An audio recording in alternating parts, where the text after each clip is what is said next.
شيء. بدأها هيغوايين في الدقيقة الثامنة مستغلا هفة مدافع كونسيساو، ثم في الدقيقة 22 هدف اللمسة الواحدة. 3 تمريرات وصلت الكرة إلى كريستيانو رونالدو، أيضا وضعها عن يمين الحارس، وانتهى الشوط الأول بهدفين مقابل لا شيء.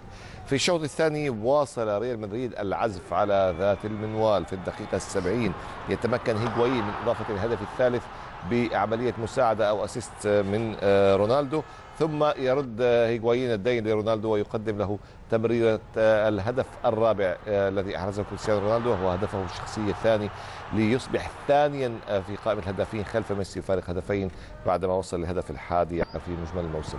ثم في الدقيقة الأخيرة، الدقيقة الأولى من الوقت الضائع، كرة عرضية من أوزيل، وكاليخون البديل ينجح في إضافة الهدف الخامس.